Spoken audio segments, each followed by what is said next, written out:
இன்னைக்கான டாபிக் உங்க ஆஃபீஸ்ல நெறைய பொம்மைகள வந்து நான் அடிக்கடி பார்ப்பேன். நெறைய சீட் எழுதி வச்சிருப்பீங்க. இல்ல ஒரு மாரி வெள்ள துணி கட்டி அது பார்க்கவே கொஞ்சம் பயமா இருக்குன்னு வச்சுக்கோங்களேன். இந்த மாதிரி பொம்மைகள்லாம் ஏன் வச்சிருக்கீங்க? இது எதுக்காக நீங்க பயன்படுத்துறீங்க? ஆக்சுவலி வந்து பார்த்திங்கன்னா, முதல்ல பயப்படணும்னு இல்ல. அதில் வச்சு எவ்வளோ பேர் சித்து வேலையும் செய்யலாம். ஒருத்தனை தூக்கியும் விடலாம், ஒருத்தனை சேர்த்தும் வைக்கலாம், ஒருத்தனை பிரிச்சும் விடலாம், ஒருத்தனை ஒன்றுமே இல்லாமையும் பண்ணிடலாம். ஓகே. அந்த அளவுக்கு பவர்ஃபுல். அந்த அளவுக்கு பவர்ஃபுல்லான அந்த பொம்மை. அது பொம்மைன்றது பார்த்தீங்கன்னா, சாதாரண ஒரு மரம் தான். ம். அந்த பொம்மை தான் வந்து இந்த பொம்மை நீங்கள் சொல்கிறது. இந்த பொம்மை. ஆமா. மரப்பாச்சி பொம்மைன்னு ஸோ சொல்லுவாங்க இது இத. பேர் வந்து மரப்பாச்சி பொம்மைன்னு சொல்லுவாங்க. இதோட பவர் வந்து பார்த்திங்கன்னா, எவ்வளோ மரம் இருக்குது.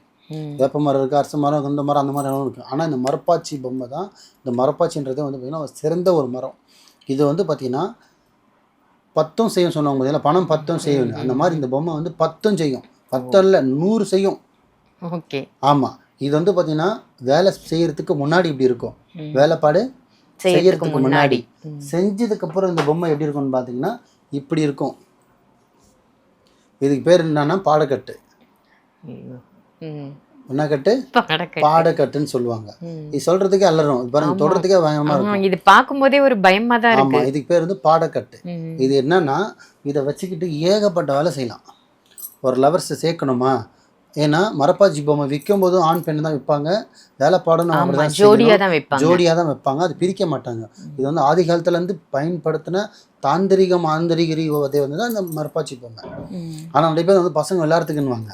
இது வீட்டில் வச்சதே இதில் பாசிட்டிவ் நெகட்டிவ் ரெண்டுமே இருக்குது. இதுக்கு நீங்கள் உருவம் ஏற்றலாமா? உருவம் கொடுக்கலாம். இதுக்கு நீங்கள் என்ன சொல்கிறீங்களோ அது கேட்கும். சிம்பிளாக உடைக்கிற என்ன விஷயத்த முழுசாக சொல்ல ஷார்ட்டாக உடைக்கிறேன். இந்த ஒரு பொம்மையை வச்சு யார் ஒருத்தர் சேர்க்கணுமா, அவங்க துணி, அவங்க முடி, அவங்க காடி, மண், அவங்க பேர் அப்படியே இந்த பொம்மைக்கு வச்சுருவேன்.